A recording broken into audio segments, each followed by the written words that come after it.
Hello friends, once again you're with the Lonesome Gamer and I'm still playing Runebound 2nd edition.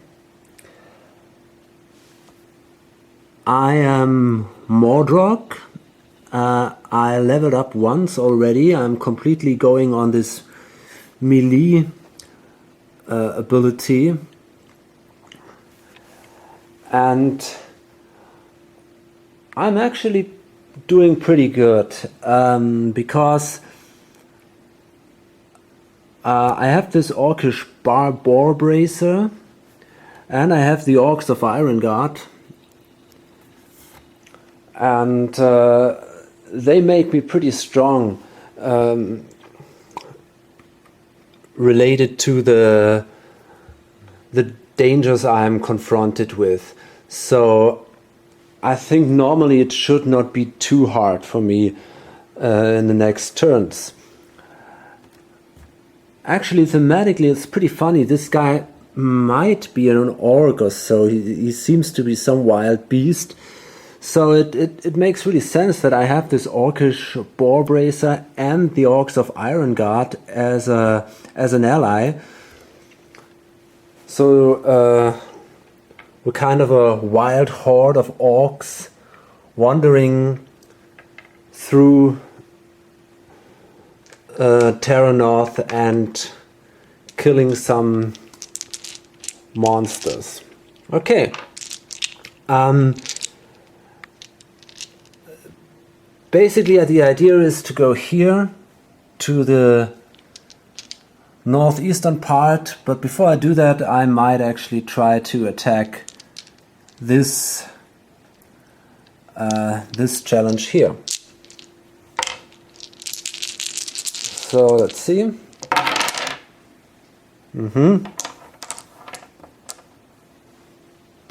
Okay, we have, well, that is a wood actually, so it's bad, that's not good enough here. Okay, so we can go down here, the river, and then I'm afraid I have to wait to the next turn before I can attack this yellow creature. Okay, and that's for the threat track. That's a 7. So I simply place a skull, and then I simply move in here without rolling a die, and now I draw a yellow card. And that is once again from the Rise of the Dragon Lords pile. And that says Pharaoh's Legions. Vorakesh needs armies to prepare the way for Margarth, so he turns to the ancient battlefields where he raises the fallen from the dragon wars. These undead soldiers now march under Sir Pharaoh's command. Okay, well, they are pretty dangerous in melee combat, but luckily this is also where I'm good at, so I'm not so afraid about this.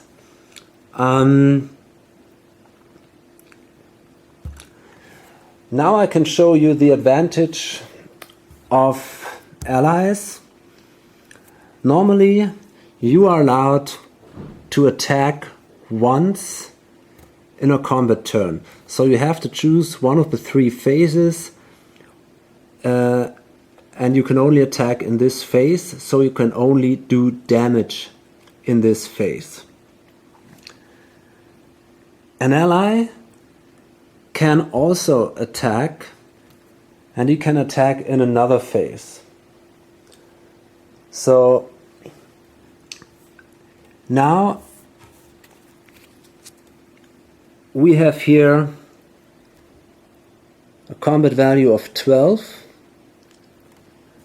and I have only a value of 1, so I could try to defend myself and I would need an 11, but I could also attack with the Orcs of Irongard. They have a combat value of 4, so if they roll an 8,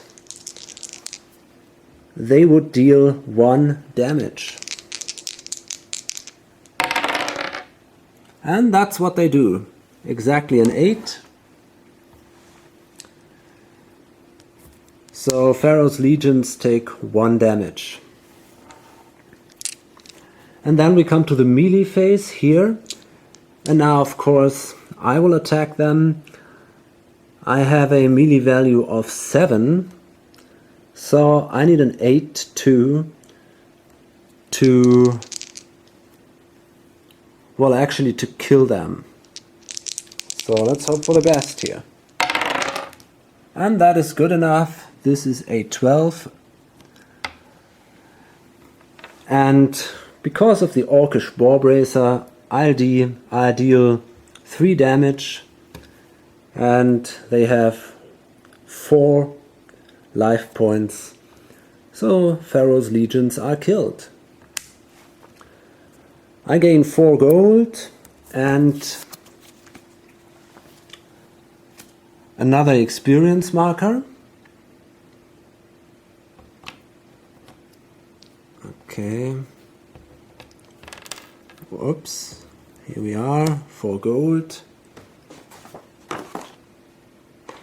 And this is the experience marker. So now once again we have a total of 5 experience, and that allows us to level up.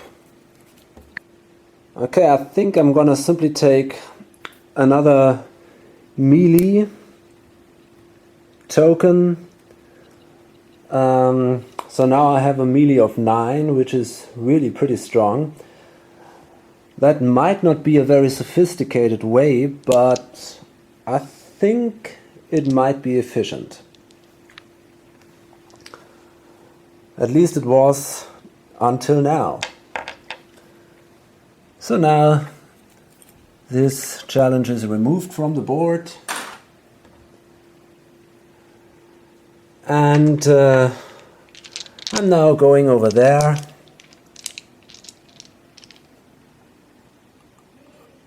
I think I'm not gonna record this, so we will meet at the Howling Giant Hills. Right after I defeated the challenge, I rolled an 18 on the threat track roll, so now this goes up on a 4, and once again I have to roll. If the items stay or go away, I have to roll for all items up to a value of 8. So that one goes away.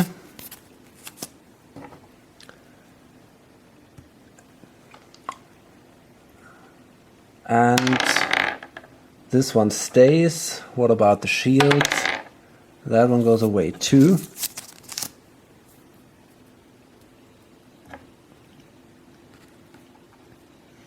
Okay, that's it. And then I'm allowed to draw a new card for every pile, because for every market space, because this is an even number now. For the ones who didn't see in the first videos, this is a house rule which simply should simulate the fluctuation on these markets, which won't happen if you play solo normally. So this is Winter's Woe. That's a weapon, an axe. Well, basically it's not so bad, but you have to have a good magical value too. Otherwise you had to discard this axe. And this is not exactly what I want. That's another weapon, a mace, Ram's Head Warpick. Before combat, take 1 endurance to test, jump. If your hero succeeds, inflict 1 wound. After your hero makes a successful melee attack, activate to inflict 1 wound. This is a good weapon. I'm I need 5 to buy this. Sadly, I only have 4. But I might considering buying this weapon later. That's really interesting. Okay, this is the potion of strength. Oh. And here we have the fate dice of Grey Haven. That looks complicated. Okay. Oh, let me see. Activate to roll a 10-sided die. If you roll 1 to 6, you receive a +2 bonus to either your heroes value for that combat. If you roll 7 to 9, you receive a -1 penalty to each of your heroes' values for this combat. If you roll a 0, you receive a -1 penalty and all damage values. Okay, so basically it's about it's a pretty risky game. You can, yeah, I don't know if I want to do that. And here's an ally. That's actually another fan-made ally, Mordibus Market Phase. Your hero may take 1 to 4 wounds when paying for this ally. Each wound reduces the cost of this ally by 2. If you choose to take wounds, you may not heal them this market phase. Okay, this guy costs 8 wounds, and he's not a bad fighter actually, so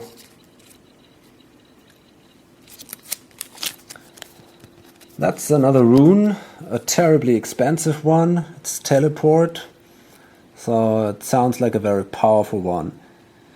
Before moving, activate and take 1 endurance to test magic. If your hero succeeds, move to any space on the board. This is an amazing room. The problem is I'm not strong in magic, so I probably won't be successful here. This is coarse acid, a potion. It's good for ranged attack and will be a one-time damage of 1 wound before combat. But I'm bad in ranged attacks, so I'm not gonna use that one. And the last one is a potion of healing. Before moving, discard up to 2 wounds from either your hero or an ally. That's a good one. If I come down here, I might buy that, but this is not really the region where I'm moving right now. It's sad. I'm really interested in this Ram's Head Warpick actually, but that's here in Grey Haven. So it seems like I have to go there, and then I might have to go back again. So that costs some time. Okay, so yeah, the thread track moved on, and now I'm actually trying to move over there. Okay, due to some bad movement rolls, I had to go to Frostgate here. I wasn't really able to cross the River of Sleep, and so I decided to go to Frostgate, and maybe from there in the next turn I could go here to these Howling Giant Hills. In Frostgate I can take a market step, so first I will draw a card. That's a Sphere of Vision. It says when another player draws an encounter, you may take it and place it beneath this card. Okay, well obviously this is a problem if you play solo. And what we do now is we take these wonderful rooms of Mr. Skeletor, and this is, you can see that here, this is from the Artifacts and Ally expansion. So let's see, we have that here, Artifacts and Allies. It says Sphere of Vision. The sphere will allow you to immediately ignore any encounters that you draw if you wish. If you do choose to take the encounter, you may reroll any failed skilled roll on that card once per skill roll you need to make. Okay.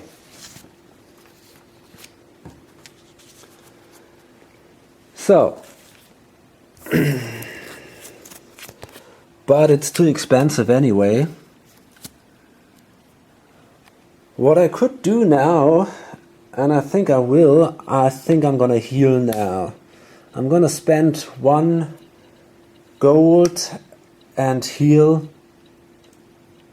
After I was wounded nearly the whole game now, I'm completely fit. Okay, and then I have to roll for the threat check. And that's a 15. And that was really close, actually. I can place the marker here. I was lucky here. So, and now I'm allowed to take all 5 dice for movement. Okay. And let me see, is that enough? I don't have a forest.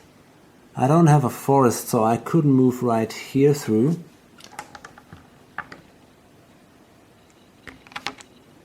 But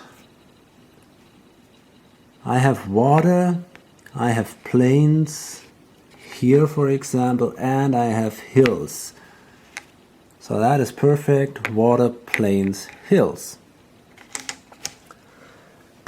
And then I can attack the green challenge. I simply roll here. And this time it's one of the Terror of the Tomb challenges. And that's an event card. Clutching Hands. As you pass through a burial site, clutching skeletal hands rise up from the ground and pull you into a shallow grave. That sounds terrible. Test Climb to escape the grave. If you fail, take 1 wound and discard this card. If you succeed, you notice that a bejeweled skeletal hand still clutches your leg. Receive 2 gold. Okay, the chances are pretty good because we have a melee value of 9. So I just need a 5 to be successful here. And I am. That's a 6. So I gained 2 gold. So I'm at 5 now. And then I have to draw a second card. Every time you drew such an event card, you encounter it and then you draw the next card. Oh, here you see, this is another event card. Put to rest. You find the body of an explorer who fell prey to a devious trap. He bears the signet ring of Vinelvale. If you return this remains to the family, perhaps they will reward you. But first you must extricate the body from the trap in one piece. Test Tinker. Okay, I'm not very good in this actually. If you fail, discard this card. Let's try it. But I'm afraid I will have some pieces here because I simply ripped this off in an orcish manner. Okay, let's see. I need a 12 or something. Yeah, a 12. Nope. That's an 11. So yeah, I tried my best, but I just have a leg in my hand and the rest is still in the trap, I'm afraid.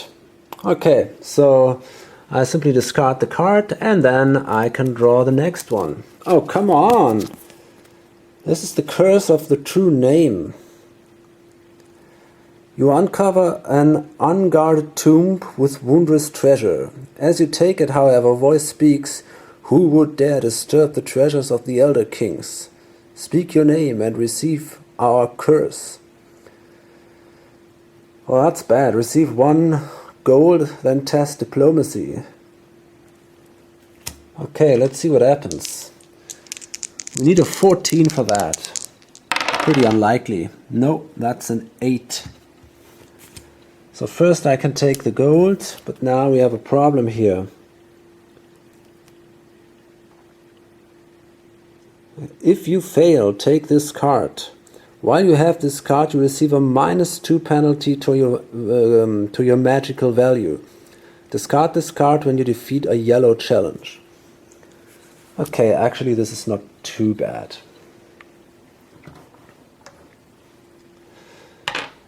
So let's see once again, and this time it's a monster. Night beset by sorrow. Okay. This knight pines for his dead love, seeming not to care that the shades of the dead attack him. He must be saved. Okay, that shouldn't be too hard. Even though they have a very strong magical... yeah, they have a good magical value, but they only have 3 life points. So let's see. The thing now is, there is an attack value here of 13, and they deal 1 damage. The attack value of the Orcs of Ironguard is 4, so that's better than my 1. The thing is, if I come to the melee phase, I will kill them anyway, because I will do 3 damage. I have a 9, they only have a 10, so they're dead then. So I simply can decide to go absolutely no risk.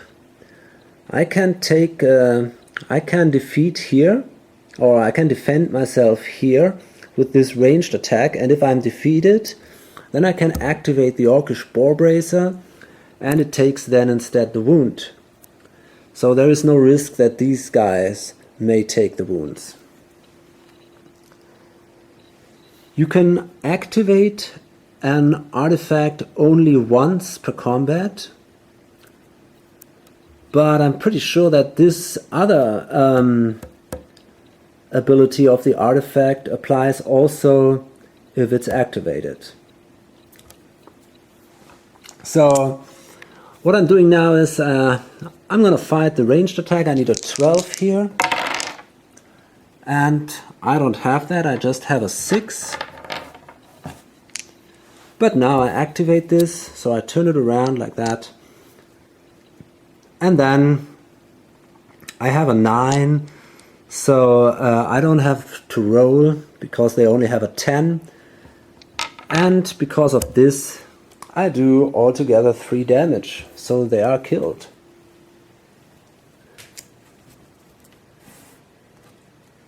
And I will gain... oh, wait a minute. That's a special reward. Take this card. The knight owes you his life. The next time you would take enough wounds during a challenge to be knocked out, you may discard this card to cancel the wound being inflicted on your heroes. This is amazing. That's an amazingly strong card. That's really cool. Okay, and then yeah, well, that's it. No money, but I get an experience point here.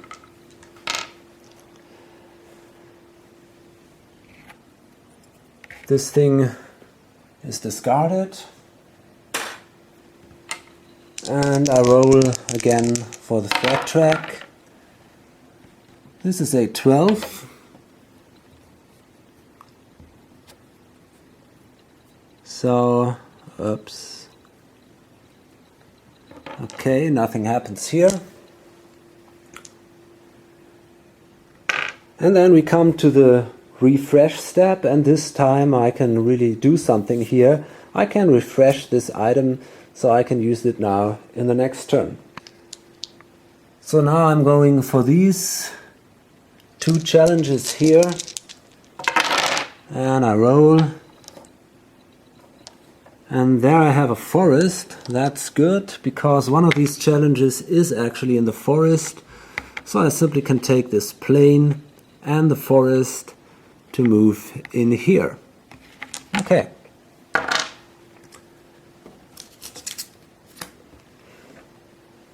So, and it's again a card of the Terror of the Tomb.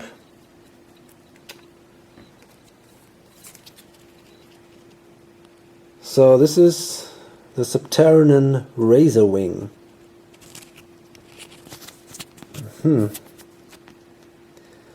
Some breeds of razorwing have adopted to live underground. They are blind, but in the darkness, so are their foes. During this challenge, your hero and your allies must use their range values for all combat rolls and skill tests. That's a problem.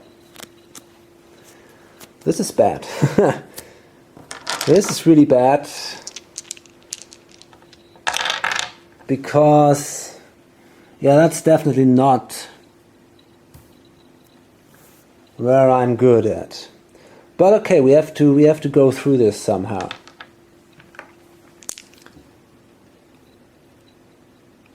Use them for all combat rolls and skill tests. The good thing is that they are pretty good in ranged combat, so they might be able to do that. Okay, so first I start, and well, actually he starts. He's got this armor, so he does the first combat roll, and this is a ranged phase, so he needs an 8. That's not so easy. I try it. I need an 8 here. And I got a 9. Very good. So that's a success actually. 1 damage. Then I have to defend myself, and because they can do no damage here,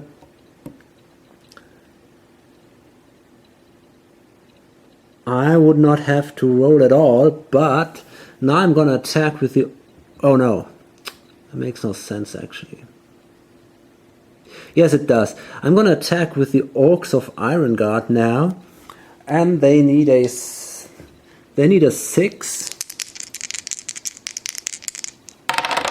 And yes, that's a 12. So they do also 1 damage.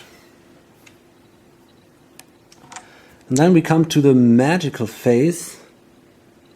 Maybe that was an error. I should have taken their... No, wait a minute. It's a little confusing with this. That this is mixed up. Yeah, but I should have taken this, I guess. Now I need a 12 because I have to defend with him, because they already made their attack roll during this combat turn. So now I have to defend with him, and I need a 12 to be successful here. And great, I did that. So, but I don't do any damage because I also attacked in the first round. So that's what I'm doing again now. I attack once again here with this in the ranged combat phase, so I need an 8. And that's exactly what I needed. So they take another damage, and if I'm a little lucky now, they might be killed. So I need a 6, and the Orcs attack. And that's enough, that's a 9. Great. So that was a little tricky.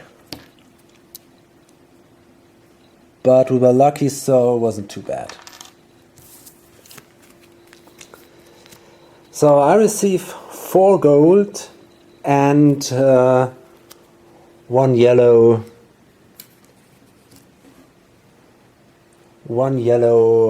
experience token.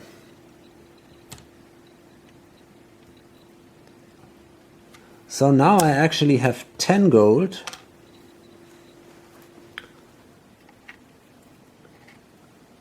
And I roll on this track once again. And this time it's a 14. So the track moves on. I'm at 14 here. So the track moves here to number 5. And now let's see which items stay and which one goes away. Let's roll for the sphere first. That goes away. Next one, that stays. And this is actually an interesting one. This Ram's Head Warpig. So maybe I'm gonna buy that. Oh no, I won't. This is gone. That's bad luck. Potion of Strength. That stays. These strange fate dice here, they go away.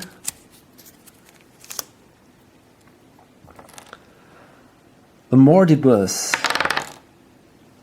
That's a 7, he stays. The Banner of the Lion, that goes away.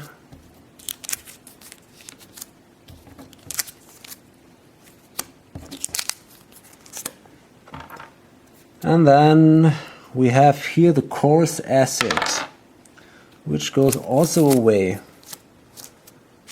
And then finally the Potion of Healing. And that's discarded too.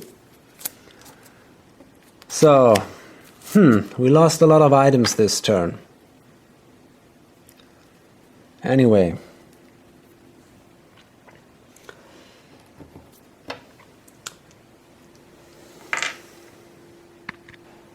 Actually, I forgot something. Whenever the last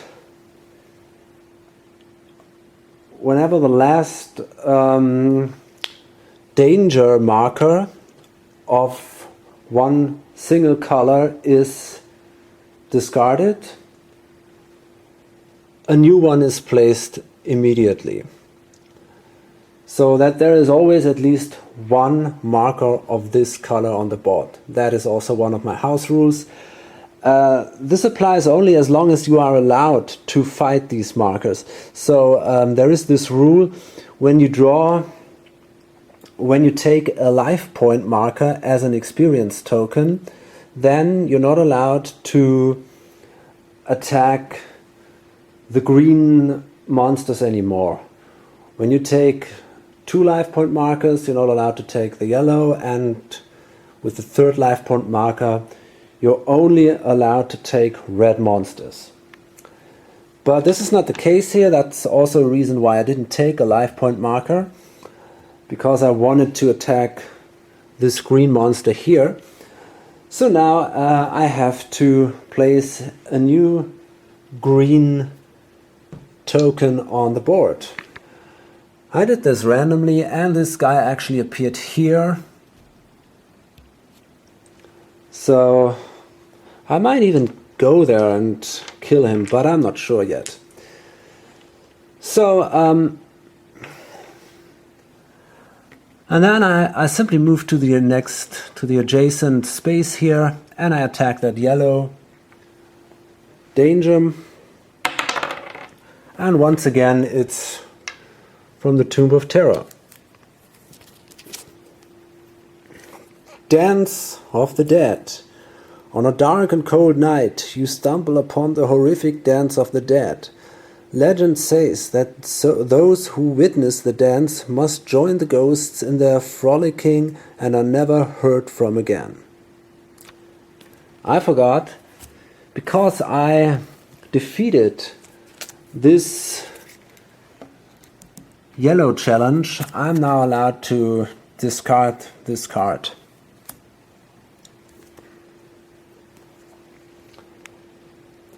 Test resist 13. Well, let's try that first. It's not easy. I need a 12 here. And I have it. Great. Very good.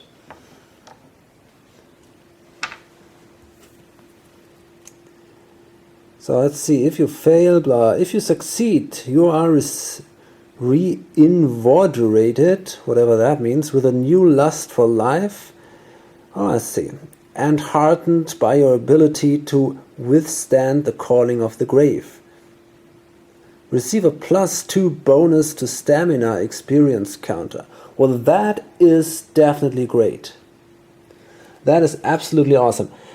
Yeah, no doubt here. Okay, so this is this counter. That's just great. And then I can draw the next card. Oh, come on, again. I did shuffle these cards. It's strange. A hero of old awakens. The ghost of a dead hero arises to act as your champion. Choose an unused hero card and place that hero's figure on your current space as your champion. Before you move each turn, move your champion 2 spaces. You may not enter spaces with towns or other champions. The champion does not adventure to gain items, gold, or allies. If another hero ends his refresh step in the champion space, the champion attacks him as if it were another hero under your control. Oh my god. Regardless of the combat's outcome, the champion is discarded and the active hero continues his turn as normal. Okay. That doesn't make a lot of sense, especially if you play solo. I'm not sure, there might be a special rule for that. Let's see. So this is the Terror of the Tomb. Let's find out. Here. A hero of old awakens. Shuffle and randomly draw an unused hero card. You may now take that hero as an ally for free if you wish. Ignore the hero's special abilities. Well, that sounds better. So I'm going to do that. Just give me a minute. Okay, this is Ronan the Wild. So we have to ignore the skills. Combat value is 3, 2, 2. Well, that's not so good. Maybe the ranged one is good. They have a 4, but they only deal 1 damage, and this guy deals 2. So that could be an idea, actually. Okay, so that was this card now. And then I draw another one. And that says Stormwalkers.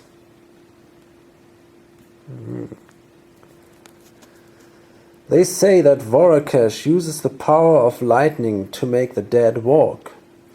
Before combat, test Hide 15 as the necromantic storm passes over. If you fail, take 2 wounds. That's not good. I need a 14. So I think it's gonna be hard. Oh, that's a 17. Awesome. I made it. So, and then, let's see. I have to think about that. I would need a 12. They do 2 damage. If they try it, they would need an 11. Well, that's possible.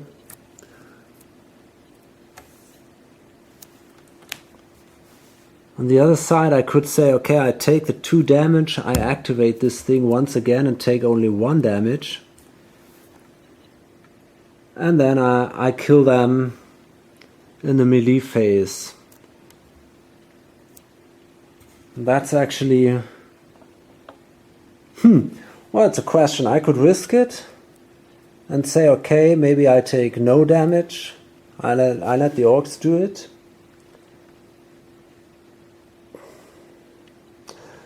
But no, I think I'm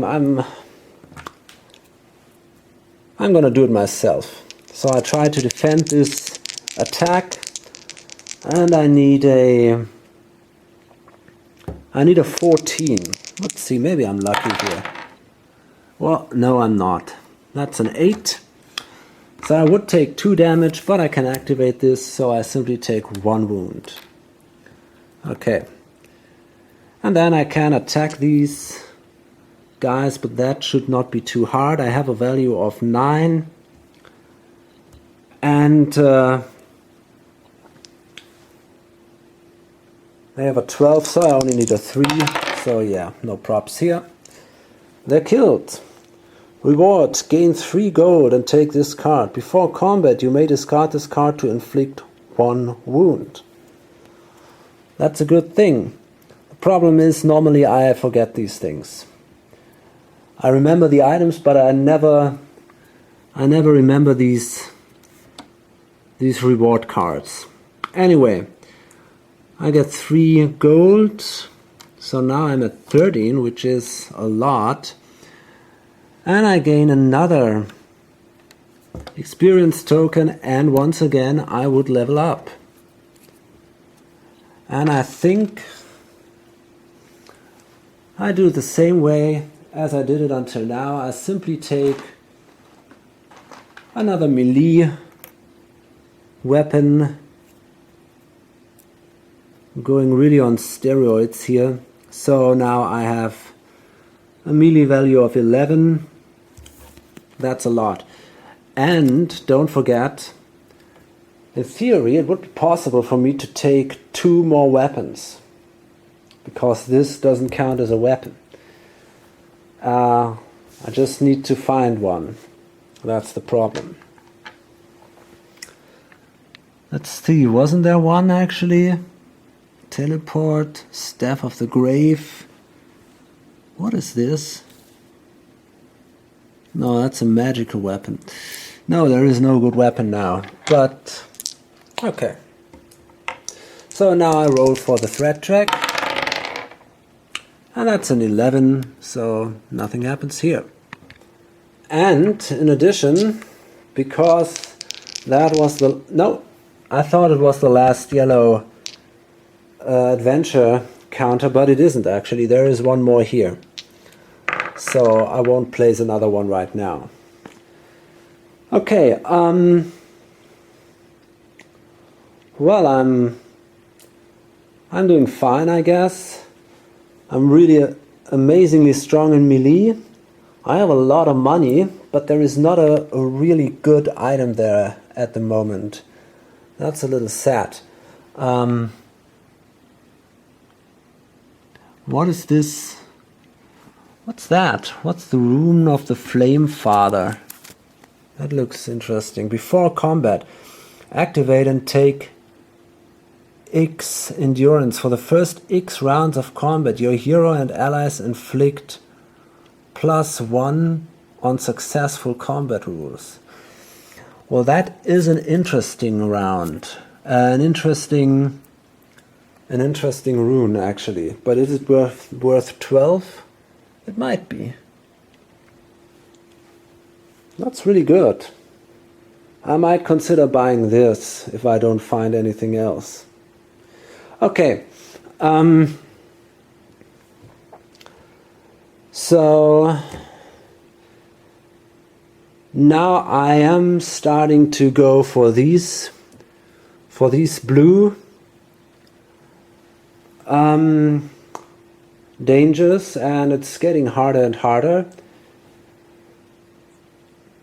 But I think first I'll move here and try to buy this rune. That might be an idea. Anyway, I'm gonna load this up now, and even if it's not too intense because I'm rampaging on the landscape here, I hope that I see you in the next videos. Bye.